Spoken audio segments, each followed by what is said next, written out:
Noong Dubai International Basketball Championships ay biglang lumabas ang balita na nagkaroon ng imbitasyon si Kevin Kiambao para makapaglaro sa NBA Summer League sa koponan ng New York Knicks. Pero makalipas ng ilang oras, ito ay pinabulaanan ng strong group coach na si Charles Yu na wala pang namamagitan sa pagitan ng kampo ni Kiambao at ng New York Knicks sa mga oras na yun.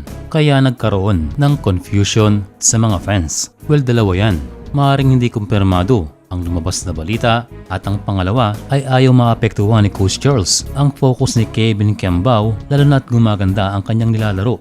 Kaya yung iba ay binihisa na si Kiambao na suot ang jersey ng New York Knicks. Kung pag-uusapan ng mga sources, ito ay multiple at isa lamang ang kanilang sinasabi. Kasama rito ang PR head ng Strong Group Athletics. Pero biglang nawala at sinabi ni Coach na wala itong authority para ipamahagi ang balita. At given na rin na wala ito sa timing para ihayag sa publiko.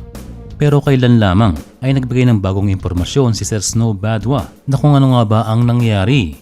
Ayon dito ay nagalit daw ang mga agent ng New York Knicks dahil akala nila na si Coach Brian Goorjian ang naglabas ng impormasyon. So kaya ngayon tahimik ang balitang Knicks para kay KQ na kung saan ay okay dahil dapat ang kampo ng player ang nakikipag-usap dito.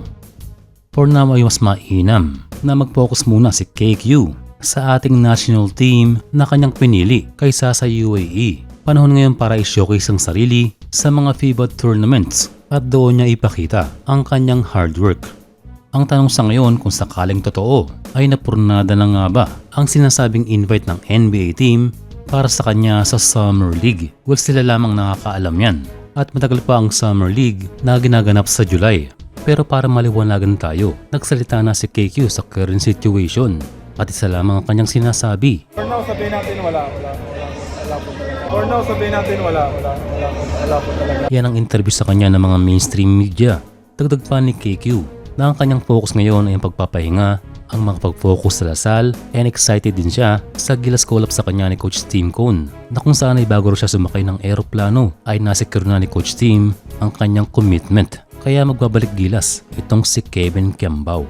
Ang totoo lang sa ngayon, dahil sa sipag ni Kevin Kiambao, siya na mismo ang nilalapitan ng mga opportunity.